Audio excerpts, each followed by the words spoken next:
Hello, and welcome to another fully live Friday episode of Hacking with Friends. My name is Kody Kinzie. I am a security researcher at Varonis, and today we have my good friend, coworker, and fellow hacker Killian here to go over the hacking news. Killian, thank you for joining us. Thanks for having me again. How are you doing? Pretty tired. We just did a Wi-Fi hacking self-defense class at the Missoula Public Library, not yesterday, but the day before. And it was a big hit. We had like 20 people there. I kind of did a bad job of telling everyone about the stream. So if anybody from that class actually is making it to the stream, then hello, and thank you for making that a really super fun event. It was great. So I got to talk to some cool people from the college. I got to talk to some people who were from the community, and I kind of I really had to think about if I only had a little bit of time to tell people what to do for Wi-Fi self-defense, like what would I tell them? So Killing, you want to know what I would suggest? Yeah, I do. This is good information. Okay. All right. So of the really sneaky things I demonstrated, the number one that people seemed really surprised by was how much information I could pull out of their phones just by creating fake Wi-Fi networks and having them, just can hoard Wi-Fi networks as they go through the world and save them. Most people, when they join a Wi-Fi network, they just think it's like the automatic function of the phone and they don't need to manage that at all. And oh, what a simple world you live in. I wish that were the case. But in fact, it means that everywhere you go, you're basically giving that network permission to manage your phone's data. That's a lot more than most people think they're doing. They're like, oh, I'm gonna get something from the network. I'm gonna get its data. But no, at that point, that particular network name and password allows any Wi-Fi network with the intention of connecting to your phone to basically just do it without your permission or without you really knowing. So what I mean is, if you join Google Starbucks, you go into a Starbucks, you sit down, you join the Wi-Fi, and then you go to a concert and you have your Wi-Fi on, or it's just on because you forgot about it. If I create a network called Google Starbucks, your phone is going to connect to it. And if I'm someone who wants to send you phishing stuff or like maybe a malicious download or something, that makes it really easy for me to do that. And it also makes me able to tell where you've been in the past. And some people were really uncomfortable with knowing that maybe every single place they'd been that they connected to Wi-Fi, someone could find out forensically for a fact if they'd actually been there. So deleting those unused Wi-Fi networks seems like a chore, but it's one of those things where when you open up that list in your phone or on your computer of how many are actually stored in there, you're like, when was I at the Grand Canyon? Like what? Like what? So yeah, if you are just getting started with wanting to keep yourself safe from Wi-Fi attacks, I would say the number one thing that a lot of people don't talk about and I love to demonstrate is how many networks we have stored in our phones and how many of those are open networks that reveal a lot more about you than you might think. And we were able to have someone connect to our little fake network in class and then start basically having their device look for updates for all the applications and software running on their phones. And we could see those queries going out and be like, oh, now I know all the different stuff that's running on your phone or the applications you have open right now. So it was really surprising to some people how much information was being leaked in real time from their devices, available for really anyone to see. So yeah, stop connecting to random Wi-Fi networks and storing them in your phone forever. And then don't connect to networks via a scanned QR code. If I was going to trick someone into doing some sketchy Wi-Fi stuff, scanned QR codes really don't give you a lot of information. And until recently, at least on the iPhone, you couldn't actually delete a network that you scanned in from a QR code unless you were in range of it. So the list wasn't even accessible to you. So that's concerning because it means someone could inject a malicious Wi-Fi network into your phone and then take control of your network connection whenever they wanted to, or even potentially track you from you having scanned that QR code by your phone just continuously calling out for that network. So a lot of cool and surprising attacks. We'll probably maybe do some demos of those in future conferences because people seemed really interested in how they could keep themselves a little bit safer and quite shocked by some of the demonstrations. Yeah, I was going to say also, if you want to see it, I put up a stream of it. So nice. You can't see the slides of it. I'll have to put those up a little bit later, but we did stream this live for anybody who wanted to kind of listen in and wasn't available. So you can check that out on the Redia channel. This is just available. So it is a public class, so they let us stream it live while we were doing it. And because my crack team was in charge, the first 3 minutes have no audio. So enjoy that. Sorry, Kelly, what were you saying? No, I was just going to say that's a really good point to communicate with people because and I'm sure you've had this conversation too, where you talk to people, oh, well, no, my data is protected because, the Wi-Fi is encrypted. Well, yes, asterisk, if you control the Wi-Fi device you're connecting to, that ceases to be the case unless you're running a VPN over it. And that's the thing that it takes a while to wrap people's heads around, is if you control the endpoint or the, you know, the terminus point of that encryption, not really encrypted anymore. Again, unless you're doing end-to-end like Wi-Fi, or I'm sorry, like a VPN over Wi-Fi. Yeah, and actually what you're saying is particularly relevant to one of our news stories today, because a lot of the attacks that I was talking about in this class, people were like, wow, where did you learn this? And I was like, and I told them about this one researcher, Matthew Van Hoff, whose papers I read all the time and who is always in the news for finding devious attacks against Wi-Fi. And while I was reading through our news articles today, Killian, guess whose name I saw? Matthew Van Hoff, per usual. So I have like two friends in the hacker community that are like always in the news, Matthew Van Hoff and Patrick Wardle. So if you want to find out about a cool security vulnerability or something like a day or two before, like the mainstream news is like warning everyone about it, just follow them. And they, you know, they talk about it in conferences, sometimes weeks or months before it ends up being a big story. So yeah, a lot of these attacks are really, really interesting and really cool and very low level. And that's why they get so much attention, because billions of devices run Wi-Fi, you know, can't say that about many other types of technology. All right, so we have a lot of news today, and I actually wanted to start with the one that you sent me, Killian, or one of the ones you sent me. Elon Musk and other tech leaders call for a pause on training more sophisticated AI. Then I think they were saying like ChatGPT 4. They kind of set a limit on it. Now, I immediately have to play devil's advocate here and mention that Elon Musk seems particularly upset that nonprofit that he helped found is now a mega business that is competing against, in some ways, like his properties. So I would just say it's worth noting the stakes that the billionaires in these sorts of letters do have in their opinions towards maybe competing enterprises, and maybe like wanting to give themselves, I don't know, a little bit of time to catch up, maybe in terms of things that they're offering, seeing as this one thing that they helped found seems to be better positioned than like most businesses, and is winning like billions of dollars of investment from Microsoft. Okay, with that being said, as a context, this is an interesting letter. So what are your thoughts on this? Yeah, this was an interesting one, and you know what? For as much as you maybe wouldn't think, I kind of tend to agree that we probably need to think through this a little bit more before we sort of turn this loose on the world. I can see the application, the value of it, but think about the problems that we have with these trained AI models. Like, historically speaking, if you don't really consider the data that you're feeding them, you can build in a number of biases in the system that were not intentional. You know, some of the other stuff like we talked about last stream, where if you phrase the question differently, you can get it to do things that it probably shouldn't do. So there's a little bit of maybe guardrail research that we need to do around it. And with the speed that they're moving, I mean, how long did it take between ChatGPT 3 and 4 to come out? I don't know how long, but it felt like it was, you know, fast. Weeks, it's months. Hard to keep up with. And and the change or the improvement between those two of them was, it seemed at least pretty massive. So we probably need to take a second to think about this a little bit. And that's without getting into the doomsday prophecy stuff that we're going to automate ourselves out of jobs and things like that, which I do think to some extent, it could be possible.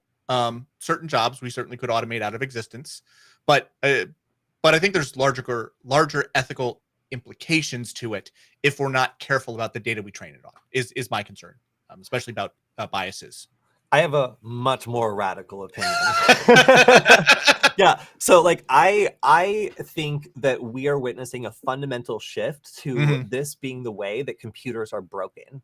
I think that we are going to start seeing like systems that can be confused or caused to hallucinate in ways that are exploitable, the same way that we see like a vulnerability in a computer system that causes a crash. So if you can cause an AI system to hallucinate or lose its grip on reality or what its bearings are, you can start to get it to do stuff it's not supposed to be. And I honestly think like the next, however, like decades of computing and us as hackers learning to defeat these cheap AI models that are specifically trained on specific tasks is literally going to be figuring out how to dazzle and confuse their dumb little computer brains with paradoxes or poems or all these other weird things that are going to like break something in its training that we're going to have to retrain and retrain and retrain. But those are going to be the exploits where nowadays, instead of looking at the software version, you're going to look at the AI version and be like, oh, this one hates the color blue. And you're going to have a blue LED in your backpack, rig it up and wave it in front, and it's going to let you in the building or something like that. And it's just a matter of finding these quirks or edge cases in these AIs at scale.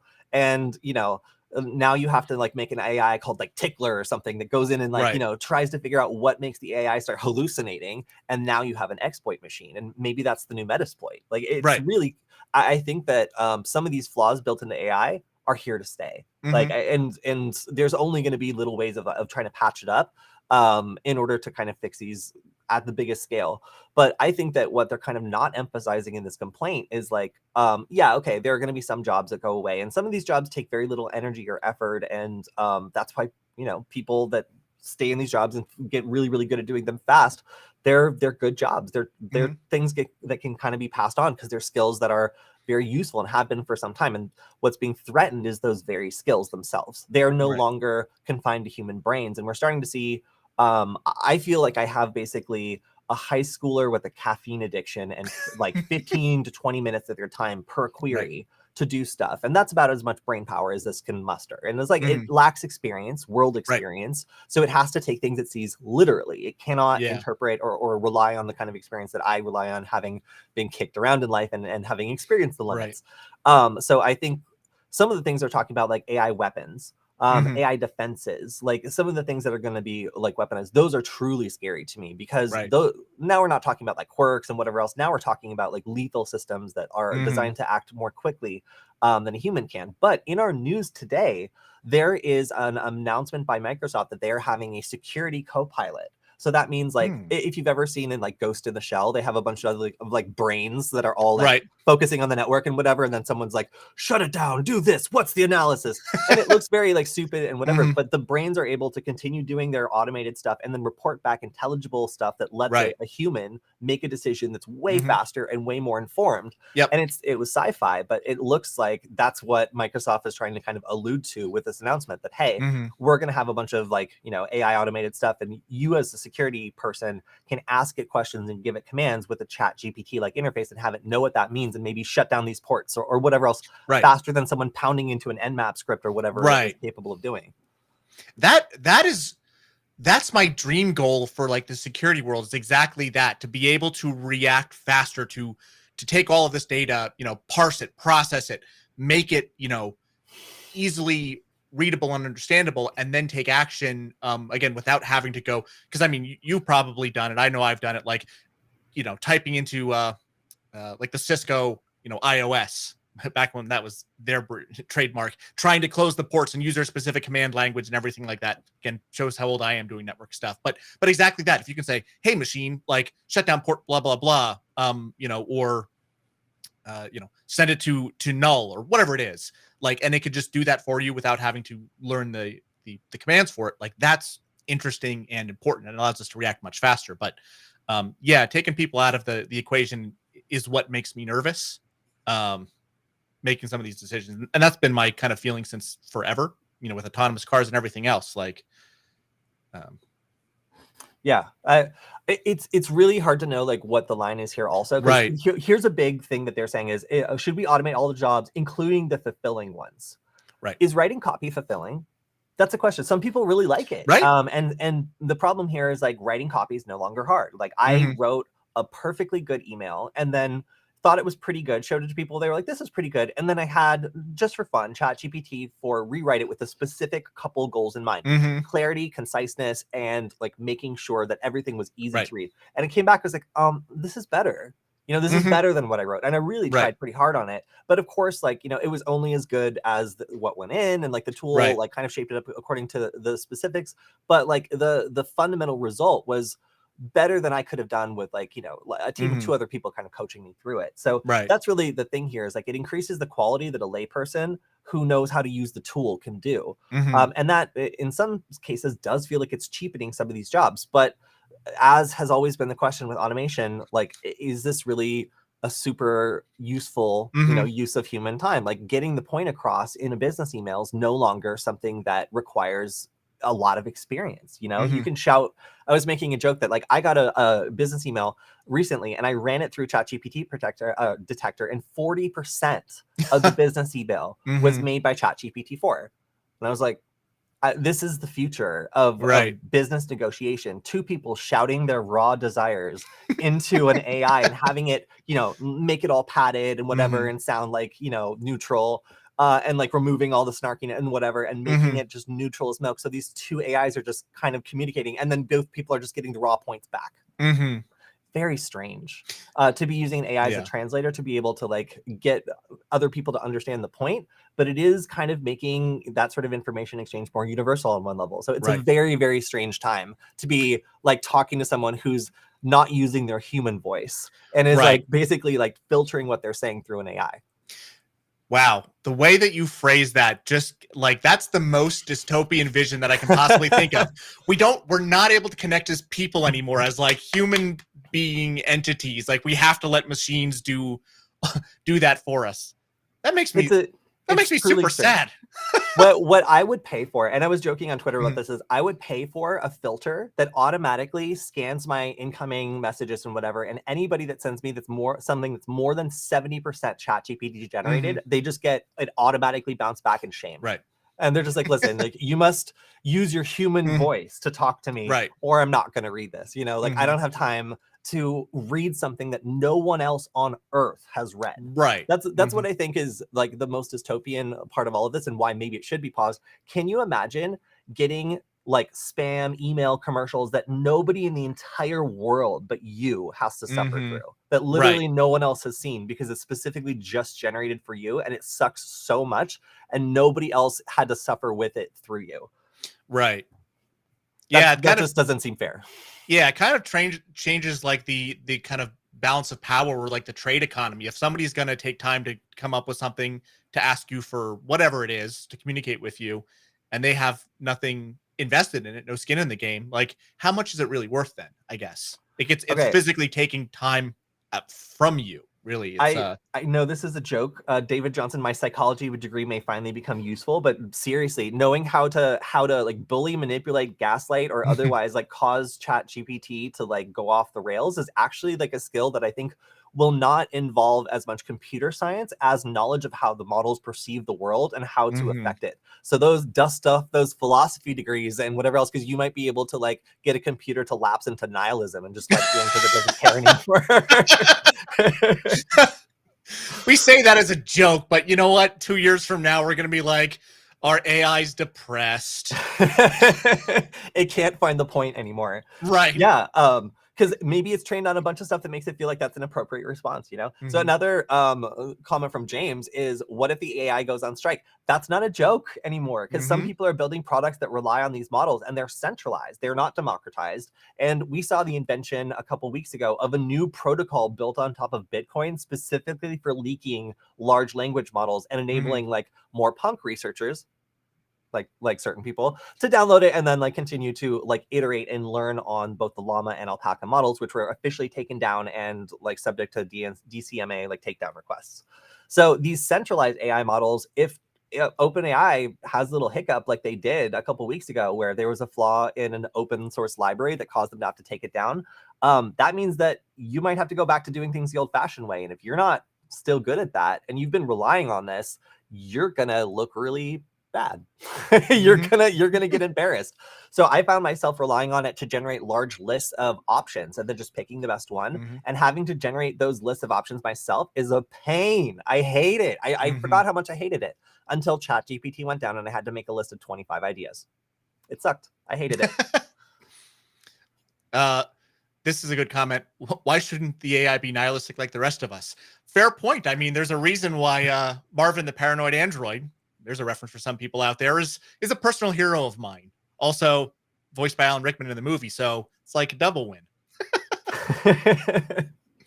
Yeah, so the last comment I'll make on this article before we go through the rest of the security news is they've said the word controversial so many times in this article to like not to just like make this technology seem like it has like a lot of naysayers, like just out of the just like just tell us why. Don't say the word Right. controversial twice in a row, Brian or Ryan. But anyway, that's my only is like this is technology that most people don't understand how it works. Obviously these tech billionaires are going to have the implicit want to catch up, but as we said, there is some concerns here with like if I'm already getting business emails that are like primarily generated by ChatGPT. I went online and I was like soliciting for someone to do some work for me, and I noticed most of the pitches I were getting were like very long and specific, and they were ChatGPT generated because why not? So this is really the future of having our time wasted, and I really wish they would have spent more time talking about that. Aside from just like how, you know, it's probably going to impact their bottom line of their companies, but you know, what are you going to do? All right. So this is an interesting story. Killing, did you send me this one? Yeah, I did. Yes. Yeah. So this kind of ties nicely into the one that I sent you about a giant data leak from a company that is working for the Russian government. So switching over to the United States, it seems like the FBI has been buying bulk internet data from a Florida company that also has some pretty deep ties to the Tor network. So when I say deep ties, I mean they were donating hardware. Yep. So like you would think that like the Tor network could be like, hey, what is that you do again? Like, what is it that your job is? Oh, wait, you sell like traffic flow analysis data to the FBI. That's okay. Like your donations are appreciated, but like I think that perhaps we'll just go ahead and not do that. Right. Yeah. What's your thoughts on this? That was the most shocking part of it is the fact that not only were they donating like hardware and other things. I believe later in the article it does say that there was also entries in like the Tor DNS, I guess, that was going through some of their nodes at least. So they were grabbing some of this data. It kind of defeats the entire purpose, to be anonymous. So I guess what this tells me is even if you use Tor, run a VPN. Yeah. Yeah, I mean it's a pretty well-known secret that like private businesses are contracted to work with like the government to do these sorts of things, and that also like when we tell people like, hey, your telecommunication company is selling your stuff, blah blah blah, like we're not kidding. Like we're not being paranoid when we say that like when I personally use a VPN, it's mostly just to like deny value to the company that is also selling me internet from basically making money off of me twice, you know? Because what they'll do is turn around and sell the information, and the FBI can very nicely use it to complete the dots between using a VPN and using something else, you know? So if your internet service provider knows your VPN IP address and then it knows your real IP address, that's not like that's traffic flow, we call it, or web flow information that allows like metadata analysis at scale, which can trip you up, as I believe happened to Palm, which we're going to get into later on the breach forums.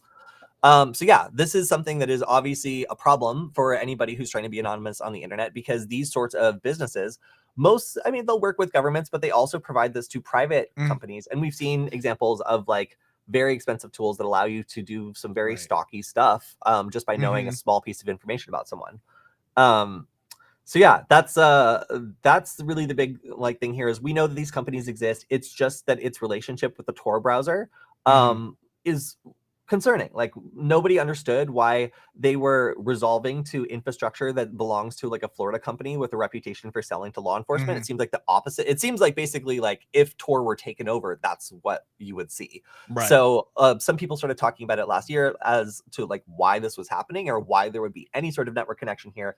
And that kind of eventually led them to say that they didn't want to run on the donated equipment anymore.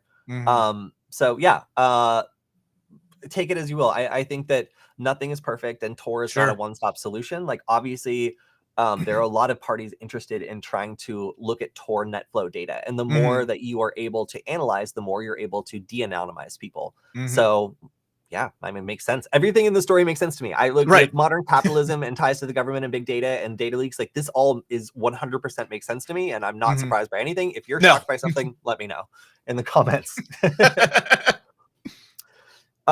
Someone Jacob says, anyone seen Snowden in a while? Yeah, I think he had a kid. I think I saw it on Twitter.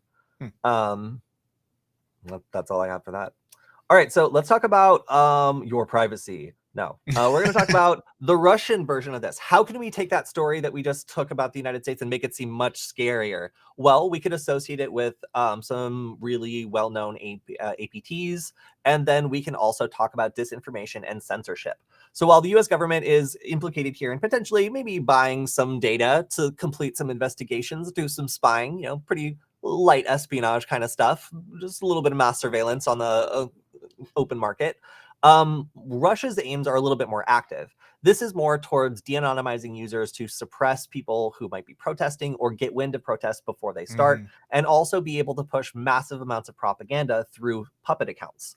So this is a company, I believe they're called Volcano, but in obviously Russian.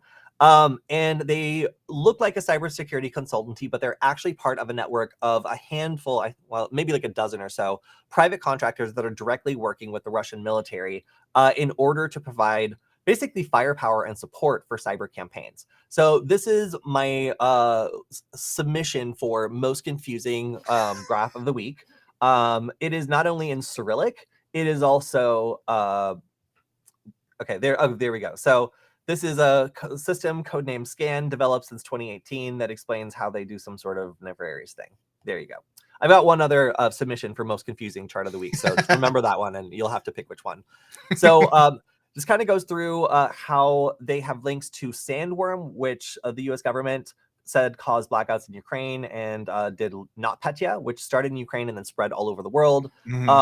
So ScanV is basically evil Shodan. That, if I had to describe it, it basically continuously scans the internet for vulnerabilities and then stores them. And not only stores them, it does some like invasive network scanning and really like gets into the details and stores like basically the equivalent of an attack plan on file that anybody in the Russian government can use. So let's say I'm a Russian GRU agent and I want to break into I don't know, a dam. It doesn't matter which dam, or maybe a specific one. I can look through the files and see if we've already identified a vulnerability, attack path, and basically like network infrastructure in that particular dam or a nearby one or whatever, according to my search parameters. So it makes planning an operation as easy as identifying the target and then checking to see what's the most severe vulnerability for that target on file. Evil Shodan. It's pretty. I mean, come on, evil Shodan. It's not a hard concept. Just take Shodan and make it evil. Come on, like.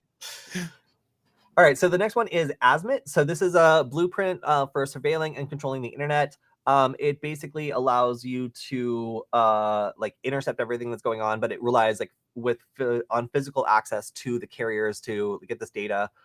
So that one is not as interesting because we kind of expected that. But we've also got a couple that do just disinformation. Where are we on that?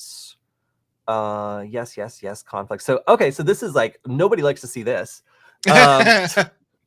So they also provide cyber training for mass like destruction and chaos. So this is a training program that basically takes GRU agents and teaches them how to take out like critical infrastructure targets, and also identifies critical infrastructure targets and also mocks them up and lets them attack them in like a kind of cyber range style.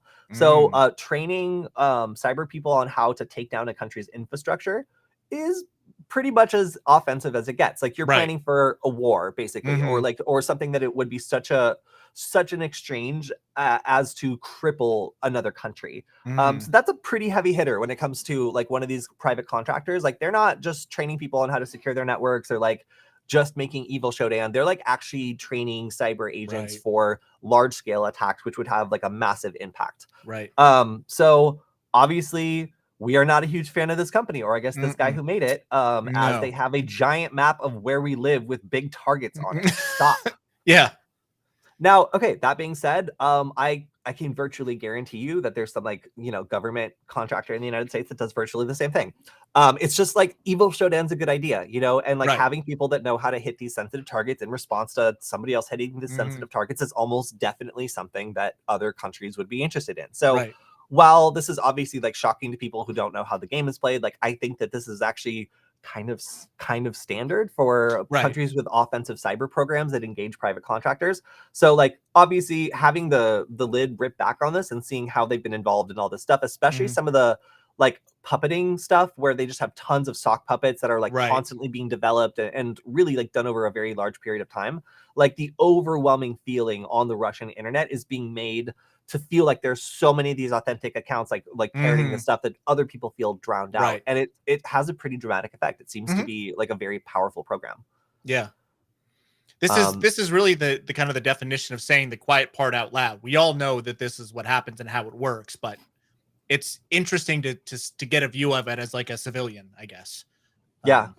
Yeah, because a lot of these attacks are targeted against you as civilians. Right. Like, Yeah. it's disinformation that floods your feeds with artificial, like talking pieces. It's things that are designed to make it difficult for somebody in the population to understand what the real sentiment is or communicate with anybody in a secure or private manner. That's fundamentally what they're for. Pretty sketchy. This really is like kind of, if we wanted to make a straw man or an effigy for the dark side of social media and everything else, like this is kind of it. Like this is the playbook to take something that that in the 90s was kind of the city on the hill. You know what I mean? Like we're all going to communicate, we're going to be share information. Well, this is the dark side of that. Yeah, absolutely. So this is obviously, it's pretty shocking to see like how advanced this kind of sort of thing is getting and how much resources are like put into these offensive cyber programs. There are a lot of people that are working for these, and some people actually reached out and kind of talked to the Guardian about what their experiences were and why they ended up leaving. And like being part of active cyber campaigns, having like all of your work siloed so you don't know what other people are working on. Some of it, could be really bad, it turns out. And a lot of these people, it seems like they just thought they were working for a regular cybersecurity firm and didn't know really how deep they were going with the GRU. So pretty spooky. Yeah. It just, especially that like a lot of them just kind of didn't know towards the end. All right, so this is some serious gaslighting by the NCA, National Crime Agency of UK. They went ahead and created a bunch of distributed denial of service websites, advertising services for a pretty good amount of time. And then after luring everybody into a false sense of security, they hit them up with, where is it? This hilarious full page. There we go. Look at this graphic. Alert! This site was created and controlled by the police the whole time. We will be in touch with you shortly. Operation Power Off. This is so funny. So the whole thing here is like they're saying that they have like dozens of these websites and everyone you visit is actually controlled by the police. They only chose to unmask one and then let everyone know that this whole operation is like ongoing and that they're like still doing it. So they're not like, the operation's over, you're all safe. They're like, hey, this operation's ongoing. We're about to call you. P.S. All these other websites are fake too. Good luck figuring it out. Bye. I love that. I love that. That's the finest in psychological warfare. It's pretty crazy.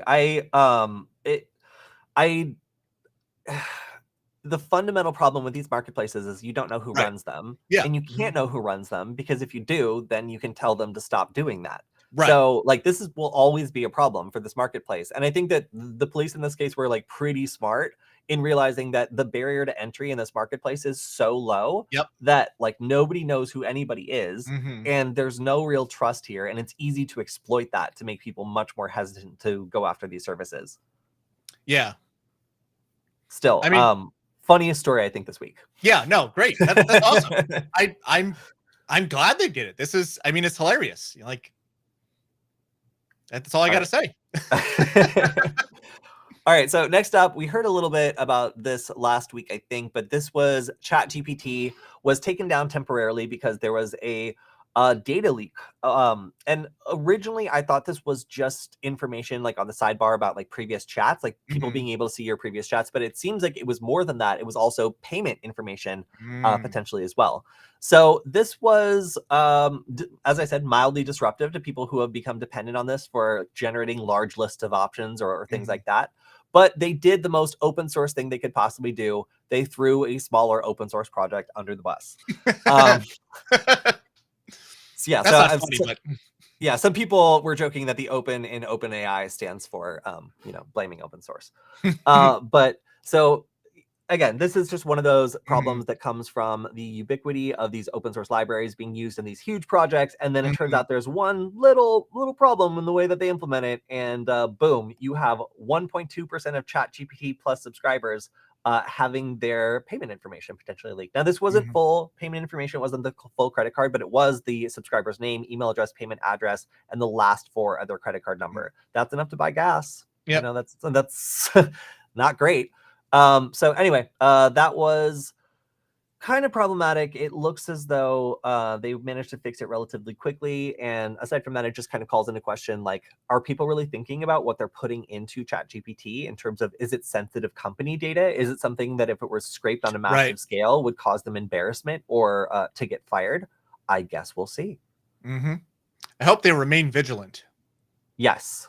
Well, I mean, at this point, they're starting like there's a lot of actually, I think one of our stories is Italy is banning ChatGPT in the country, or trying to anyway, Interesting. because Okay. of this breach caused issues with GDPR potentially, and they're saying Yeah. that until they find a way to guarantee people's privacy, that this breach demonstrates that they're not complying with GDPR, and the Mhm. service won't be available in the country. So that's a pretty big Interesting. deal. All right, so we got some action by the FBI. This is confirming what we were talking about last week, where the current last remaining admin of Breach Forums said that they were shutting it down because they were pretty sure that the FBI had access to the Mhm. database. Well, this week the FBI confirmed they had access to the database, and that was a Right. very good idea to shut it down. So this also unfortunately showed the value of perhaps talking to a lawyer, because it looks like Palm immediately confirmed that he was the owner of Breach Forums without a lawyer present to the police. Mm. So it seems as though the mystery around this has been resolved. You Right. can also see that there's extensive net flow data.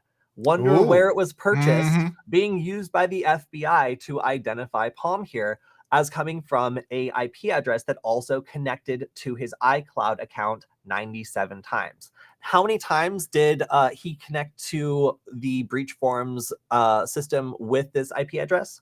Once. One time. So it Interesting. seems like what the FBI is at least leaning on in their affidavit is this one mistake that Palm Mhm. made connecting to Breach Forums. Every other time he did it perfectly, but this one time that the VPN was either down, misconfigured, or whatever Right. else, he connected and used a IP address that also accessed his local services or his iCloud account. Mhm. Again, 97 times. So it's not difficult to tie that together. And Right. unfortunately, that destroyed the OPSEC that he was using for this account. Um, it is also kind of noted here that the Breach Forums admin, Batmut, said that everybody is responsible for their own OPSEC. I've been saying this the entire Mhm. time on the entire forum, and if you trusted anybody else to handle your OPSEC, then you might be in trouble. I never made this assumption as an admin, and nobody else should have either. Um, that's a good point. You play stupid games, you sometimes win stupid prizes. Right. So in this case, it looks like a lot of people are freaking out from that forum who are hoping they didn't make that one mistake, because it Right. seems like the person who was in charge of the whole thing, who was apparently Mhm. making about $1,000 a day from this Breach Forums account, was unfortunately, able to de-anonymize himself with one single mistake. Mhm. And when I say Yeah. unfortunately, I mean for him, because he has now been arrested. Right. This is actually a really interesting story for defenders, right? For people in the infosec game like us, because this is the exact thing that we warn people about as defenders. When we build our layered security defense, you have to be right every single time. The attacker, the bad guy, the guy trying to get in, only needs to be right once to get in and wreak havoc. So you know the the bad guys here, they were going up against the FBI. The FBI got lucky that time, and that's all it took. So, It it's a only big takes $1 lesson. billion of net flow data, you Right. guys, to figure out that one time you forgot to use your VPN, because this data is available, it's commercial, Hmm. and our literally like our first or second story was about how the FBI was like buying up this data, especially from like a potentially like Tor, like being involved in Hmm. like Tor. That's that makes it really hard to participate in these sorts of forums anonymously. Like, yes, there are tools out there, and governments complain about how hard they are to get around, but the reality is there's so many resources for the government. It is rarely a fair fight. All right, let's go ahead and move on to the next story, which is Oh, this is interesting. So this is a controversial story. I will say that Okay. because I believe that there's some back and forth here about how this actually works.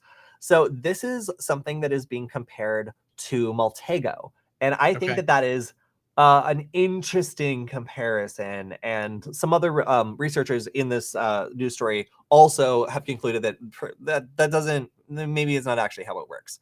So this is what they're claiming to do. This service claims to work for the Russian government and allow them to de-anonymize users by using tiny little mistakes that the user made. So it Mm-hmm. claims to be a service that creates tons of data points and scans around and tries to find any time that the user like made a mistake basically and Mm-hmm. like leaked public information and then link all that information together in an automated sort of way. Mm-hmm. Is that sort of thing possible? Yeah, Right. it's Yeah. technically possible. However, some people are saying that it's much more likely that this is a 0 day or that there's an Mm-hmm. insider at Telegram who's able to feed information to this company Mm-hmm. to do limited de-anonymization of people who are running Telegram groups. So they're saying that the security behind Telegram like should be good enough to prevent this. Right. So and this Hunter tool is what it translates to, is something that probably is not playing completely fair when it comes to the way that it's actually getting its information versus Mm-hmm. what it's saying is its process. And to Right. be fair, if I was a company selling a 0 day vulnerability to the Russian government for Telegram, I would say it was an open source tool just like Maltego too. Yeah. Um, Absolutely. yeah, so kind of an interesting story here where there is some dispute around whether or not this actually is legitimately a tool that works the way it says it does. But it does seem like, it does seem like this is something that could potentially put people who use Telegram and rely on its Mm-hmm. security at risk if they're, for example, criticizing the Russian government. Mm-hmm. So this comes up a lot now where these 0 day vendors used to have a really great reputation where like the FBI was buying stuff from them, like, Mm-hmm. and like all this other stuff seemed to be going their way. And then all of a sudden their stuff started being proliferated all over so much that like the US government like had people getting attacked by it, like Mm-hmm. other people really started complaining. And now like the sort of commercial spyware is really being tamped down on, and these sorts of Yeah. vendors are much more vilified. They need, I mean, not saying that's necessarily what's happening here, but I feel like that industry now requires a type of cover that it didn't need before, Right. because they've kind of been identified as undesirable actors now by multiple governments, and they need to kind of be like, no, it's open source, just like this other company that everyone's fine Mm-hmm. with, in order to kind of explain away these things. That's kind of an interesting Yeah. like way that these new spyware vendors are positioning themselves. Yeah. With all the bad press and active campaigns is maybe not the right word, but active pressure to stop funding them, for the governments to stop leveraging them. It's not surprising that they've pivoted their marketing pitch. Yeah. Yeah. So word is this is a very effective tool, but no one knows why. Interesting. All right, so now we have a story. Let's see, there we go. Oh, emote. All right, so it's not bad enough that it's coming up on tax season. We also have a new variant of Emotet that is trying to blend in with tax Mm-hmm. agencies emailing people that they work with fake W-9s. So what do you Mm-hmm. need to pull off this attack? Well, a data breach, of which there's plenty, Sure. to get information about people who are, working with a particular business to do their taxes. Mm-hmm. Once you have that, you can send them a W-9 tax form that requires them to do things that they're not supposed to do. And in this case, it looks like this kind of like brief, like lawyerly or like tax Uh-huh. preparer sort of email from purportedly an inspector from the Mm. Department of Treasurer from the IRS. That is going to rattle some people if it comes directly to them and it looks like something that they're actually supposed to read. Now, Mm-hmm. this 700 kilobytes expands also to like 500 megabytes, which I still think is like a very funny red flag. But of course, Mm-hmm. most people aren't going to catch that. Right. That's just something that's designed to kind of evade security software, and Mm-hmm. again, it's just funny. But when they try to open it, it will pretend to be censored. It's all like, blurry. It's like, oh no, Right. all my information's here. I just think it's so funny that they took like a tax document and just like photoshopped like a Gaussian blur Right. onto it until you Mm-hmm. just can't read it at all. And that's the rub. You see this, you hit view multiple Yep. times, it warns you, it tells you Right. that it could be malicious, but of course, like they're probably going to run it anyway. And when you do, a bunch of bad things happens, as you can very well predict. It'll try Right. to steal your information and generally try to take your money faster than Mm-hmm. the IRS can.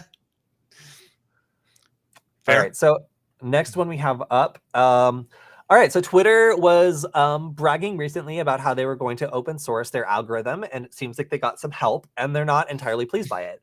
So, I mean, there's not a lot to the story other than somebody leaked a part of the Twitter source code, and it was on GitHub for a little bit. It got taken down, and now Twitter is really going after GitHub in an attempt to force them to give up as much information as possible. They've issued a subpoena, and it looks like GitHub is just like doing their process. They don't really have a comment on it yet. So yeah, nobody knows who leaked it. It was kind of implied that it might have been a Twitter employee who was disgruntled. But if I was leaking Twitter source code and I wanted to implicate someone who has a clear motive, and there's literally like tens of thousands of them, then saying that I'm an ex-Twitter employee would certainly make it difficult to figure out who it was. So if I was someone who just like broke in and just took it, I would blame an ex-Twitter employee too. They all have a motive. It's the perfect person to throw the crime on. So I'm not saying I'm skeptical. It's just like when someone comes out and be like, here's a data breach and I'm this guy, bye. It's just like, was it that guy really? Like there's we can't tell. So it could be anyone. We don't know. But it was implied it was a Twitter employee, and certainly that would be a little bit funny, at least if that was who it ended up being. But the chaos at Twitter continues in that you can now apparently, in some places, still find leaked copies of this source code. All right. Next up, we have. I always say that, of course, there's like two people that are in the news. It's either Patrick Wardle or Matthew Van Hoff. macOS Stealer is going after the iCloud keychain. So this is something I actually saw in my inbox because I'm a Patreon supporter of Patrick Wardle earlier. But going through it a little bit more, a really big target on macOS computers is the built-in password manager. This is something that a lot of macOS users don't even realize is there. This is a pretty low-cost tool that's being sold for like $100. But it claims to be able to go after these and exfiltrate it in like a base 64 format. So if that is the case, then that means that it would be able to collect probably passwords, cookies, credit card details, and all this other stuff from the automated password managers that are built into browsers and macOS itself. And those are juicy targets. Those are like some of the juiciest stuff you can do. And they frequently aren't as locked down as like 1Password or some of these other services that try to really make it less convenient, more secure, as opposed to operating systems where you might not even know that this exists, if you've never used it. So yeah, just be careful. Here we go. Here's my other entry for most confusing graph of the week. It's both barely legible because it's so small and there's so many connections. I don't know which way it flows. Are we going up and down? Are we going left to right? I don't know. But this is the way apparently the $100 malicious macOS stealer works. It seems like there's a Telegram message that goes out that uses emojis. I don't know if this is an actual example or not. But big ups to Upticks. I really hope that I'm pronouncing that right, for producing this absolutely vexing image for this news story. Love it. Love working in InfoSec. Just explaining this is its own job. Okay, so that's pretty much it. It's just an interesting reminder that we use these transparent password managers all the time, and they're now baked into the operating system. So $100 tool that can potentially go after that on macOS is a pretty big deal. All right, we also have a very brief and boring, well, sorry, it's not boring. We have a very brief story on Apple fixing a already disclosed WebKit 0-day. This is on older devices. So what does that mean? What does it mean when a vendor goes back and fixes devices they no longer support? It means it's a 0-day that's being exploited in the wild and at scale. So if I had to guess what that means, it means some vendor in a country with a lot of old iPhones has rolled out a very cheap spyware product, and they're just tired of it. That is why we see a lot of these older devices get dragged back into updates, because somebody ends up getting this exploit that's 4 or 5 years old that trickles down, and eventually it's useful in a place where there's a bunch of old devices, and it becomes so prolific or becomes involved in some legal battle or court case that they're just we have to fix this.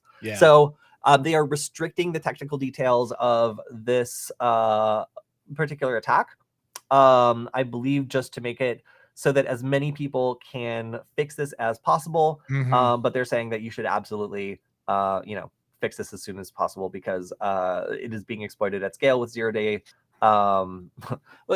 Again, so probably some spyware vendor that has found a way to very cheaply and at scale do like a how to track your girlfriend or domestic partner Right. tracker that's like out there being sold. So Mm-hmm. those are the ones you really want to patch, because if it can be bought for $25 on a subscription by anybody with a credit card, it's really, really becoming like a societal problem. Mm-hmm. All right, so next up, a little bit of a depressing one. We'll breeze through this. So Latitude Financial, we have a handful of Australian stories today about data breaches. And as far as I remember, like these just keep rolling on and on and Mm-hmm. on. Like, I understand you guys are not part of the European Union. I'm from the United States. It's confusing sometimes because of the accent. But like, it's just like, is anyone gonna get punished for this? Like, are you guys just getting free credit monitoring? Like, it seems wild to me that Mm-hmm. that with the amount of breaches, this is like 14 million. They're like, oopsie, like we lost 300,000 people's information. This is 14 million driver's licenses. How many Australians are there? So this is driver's licenses. There's also a substantial amount of passport information. This is a really bad breach, and it Yeah. involves identity documents for people applying for loans and stuff like that. This is really some of the worst stuff you could breach, because it's a recipe for financial disaster. Mm-hmm. Like once this stuff goes up, like it could really impact a lot of people.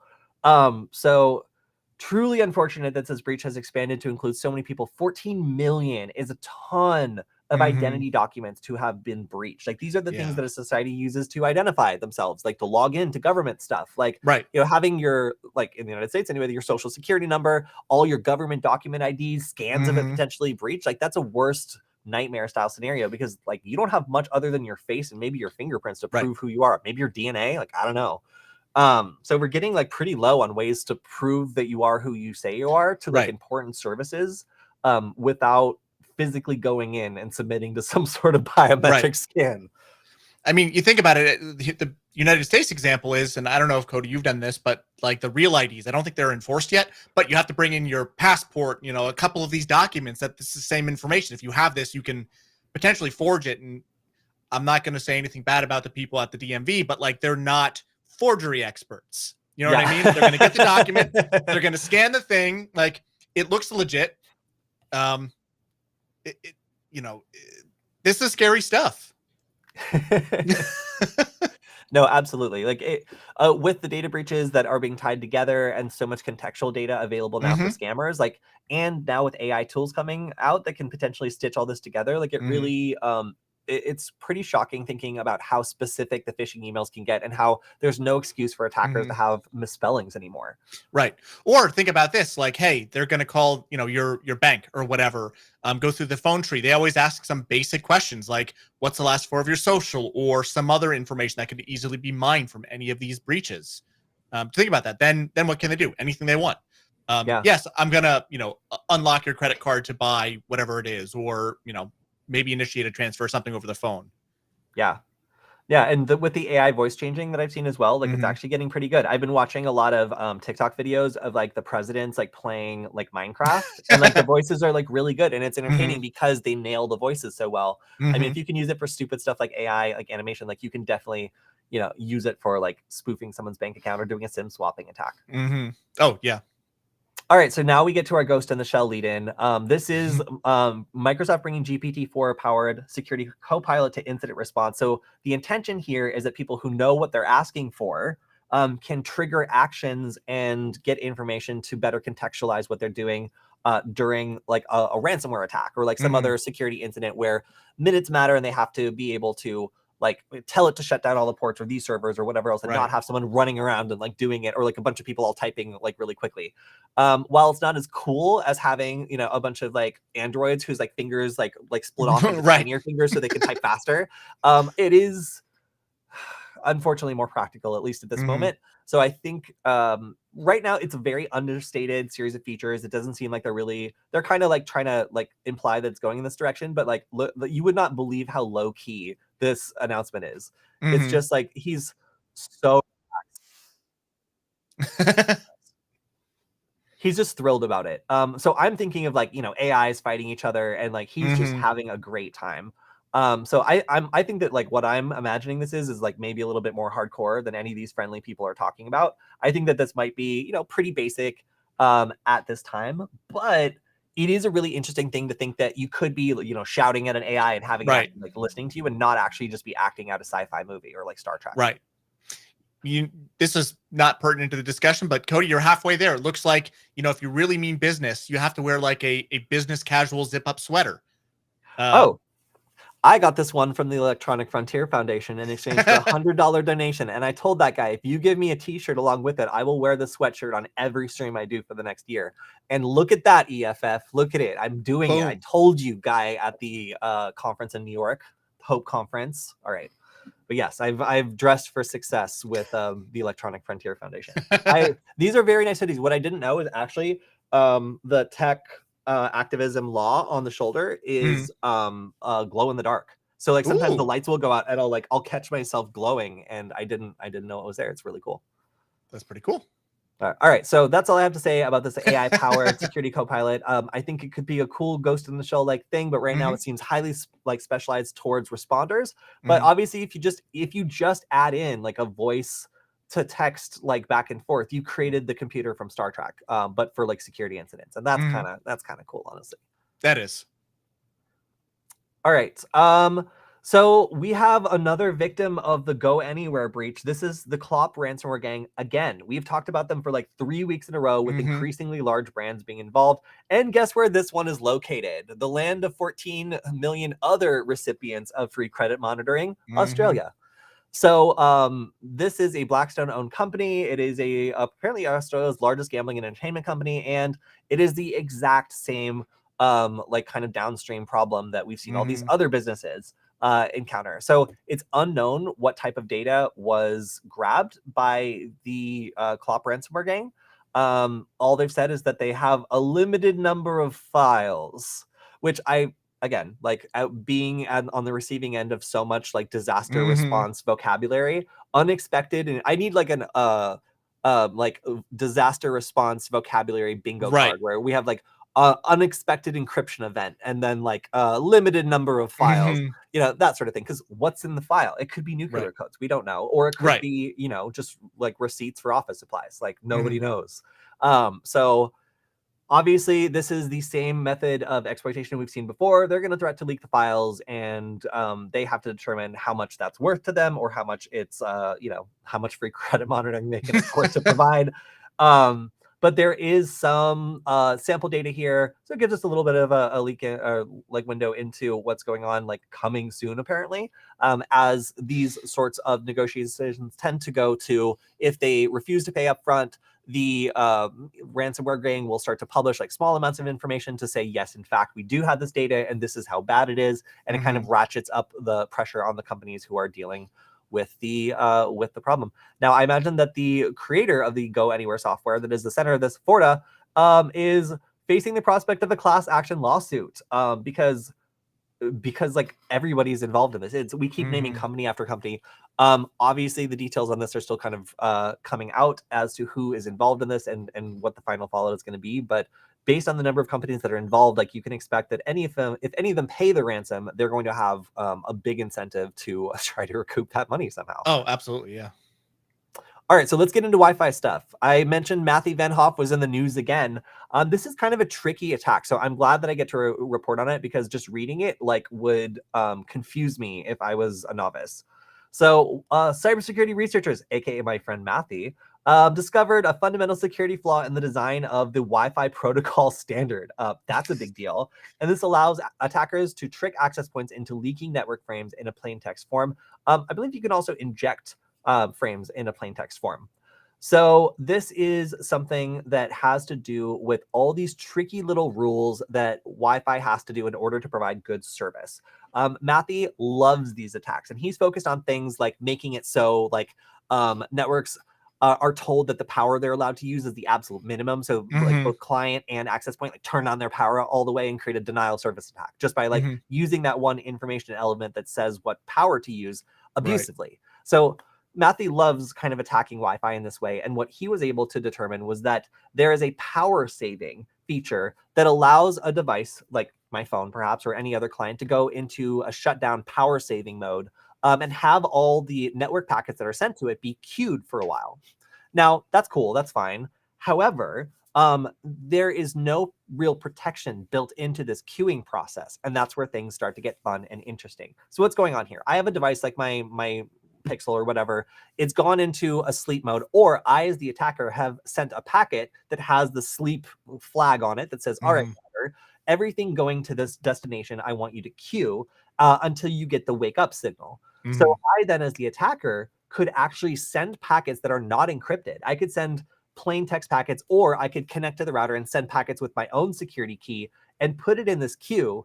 And when I send the magic wake back up packet, the router takes all those packets, encrypts them with the correct key, and sends them to the victim. So that's interesting. That means that we, as the attacker, can actually inject things into what the victim is receiving in a way that we shouldn't be able to, because typically Wi-Fi negotiates its own secret key with each person, and I would need to somehow break that key or capture that key in order to inject traffic.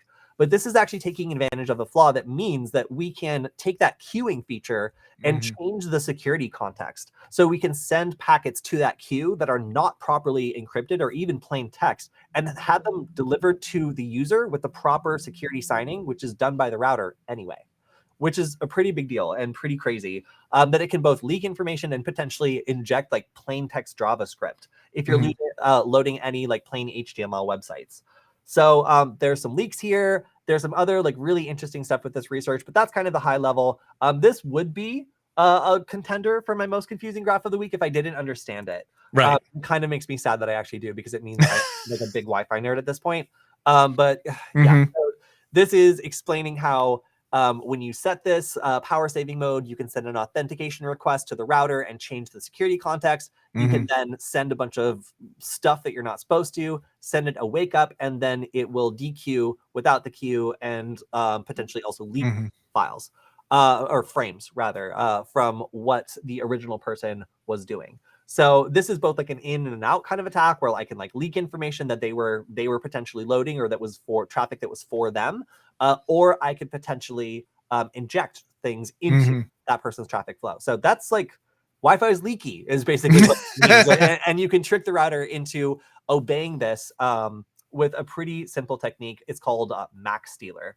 So what is affected? A lot of these test bases were found to be vulnerable. I believe that the filled in circle means vulnerable, and the dash or the line means either not tested or the open. You know, a key would have been nice here. But a lot of vendors are acknowledging the flaw. Cisco acknowledged it, but minimized it, and their response has been, this attack is seen as an opportunistic attack. The information gained by the attacker would be of minimal value in a securely configured network. What does that mean, Cisco? This is going on my vendor bingo, or my incident response bingo. This attack wouldn't work in a properly secured network. So like if you follow the letter of everything they recommend, then this wouldn't work.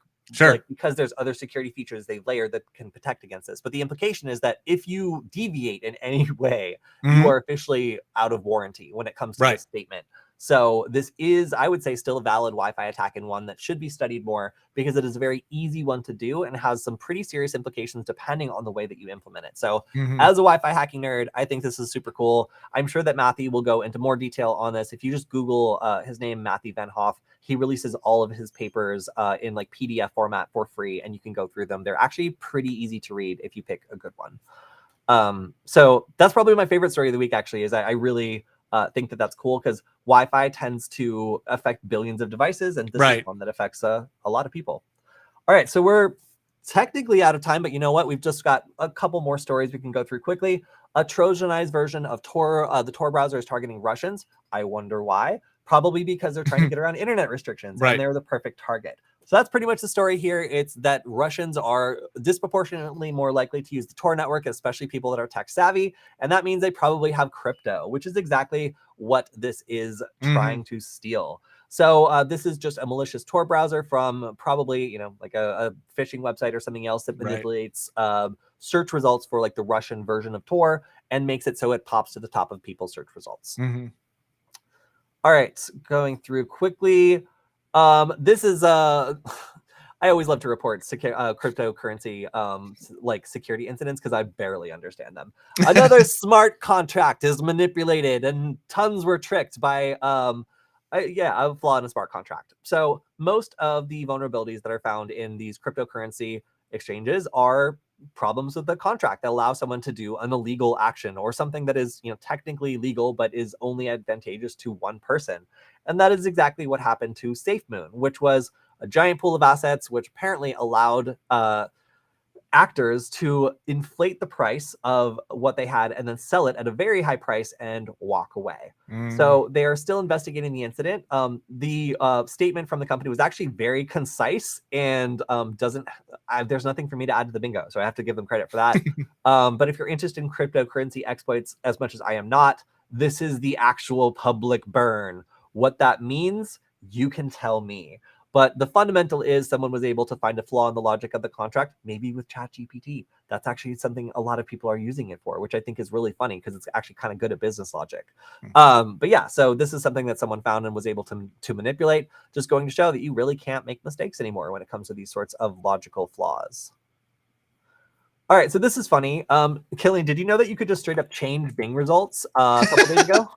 I did not know. All right, so we don't have much time to go over the technical side of this, but it turns out there was a flaw in the way that some of these apps that Azure was running that allowed you to like log in anonymously, effectively, and start to change results.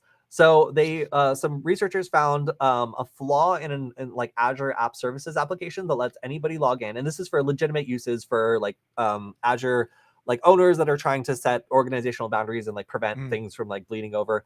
But the problem was, for some reason, they were able to log into Bing Trivia. It allowed anybody to log in to its CMS system and then like change results, which actually mirrored live on the Bing website. So after like attempting to like verify this, they were able to change the results for best soundtracks from Dune in 2021 to Hackers in 1995. That seems legit, though, to be honest. I think they improved it, honestly. So by, maybe injecting their opinion into the search results, they were able to prove that this sort of thing could actually impact what users were seeing in real time. So they contacted Microsoft. This has been resolved. But again, a very funny one of those like kind of like cloud permission settings thing that ended up allowing a potential attacker to change what people see when they run a Bing search. It just goes to show, I mean, the more we leverage cloud, the more interconnected it all is that we don't even realize behind the scenes. You think you're interacting with one thing, but again, data is stored in multiple places. The APIs connect all the things together. So there's tons of downstream attacks. Yep. Somebody in the chat is asking, what is the name of Matthew? What is the spelling of Matthew Van Hoff's name? Dropped in the chat. Matthew, MATHY, VANHOEF. My favorite Wi-Fi security researcher by far. We've also had him on the Hack5 channel before, like explaining some of these things. So I know he's very busy, but maybe he'd be down to come by and explain some of this stuff to us sometime, because I really enjoy a lot of the stuff that he finds.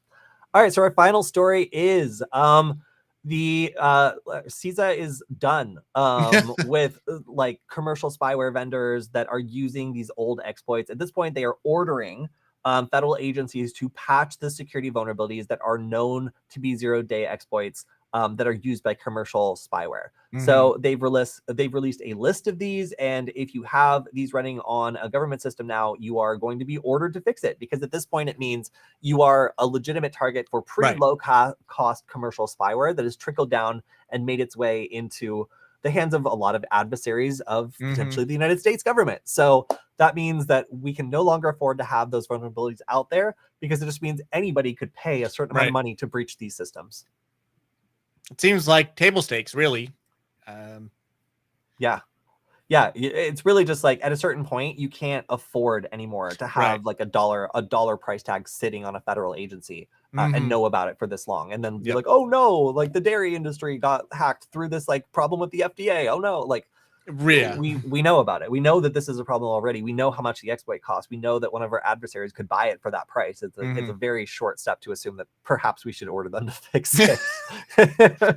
I'm glad they did, but yeah, it's All right, so that's all the time we have for security news this week. If you feel like we missed anything, please go to the Security Forward channel and leave it as a comment. I will answer your questions or address it when we do our live Wednesday stream, which, by the way, thank you to everyone. I had to cancel the stream, but everybody was very nice about it. I managed to do a great class as a result of it, but I would have been streaming to you in a public library, and the sheer stress and just how many children were screaming, really made it so I think that we made the right choice there. So we will be live again on Wednesday. And also, if you want to check out some great Varonis resources, as they are the sponsor of this show and responsible for bringing it to you every week, make sure to check out the Varonis website. And you can also go to varonis.com/Kody, Kody, to see the events we're running this week. There's a lot of great stuff coming up, including RSA. Killian, are you going to RSA? I am. Tickets booked and everything. I'm all in. Tickets booked. Oh, okay. I got to go do something. But yes, I'm going to be at RSA. I'm going to be doing, I believe, my Wi-Fi hacking demo that I did a couple years ago that was super popular. So you can come by the Varonis booth at the RSA conference and learn to hack Wi-Fi, compete for a prize, and maybe even try out one of our fun prototype games we're going to be experimenting with. So lots of cool stuff we're going to be doing there. Hopefully we'll see you at RSA, and we'll see you all next time. Bye. Take care.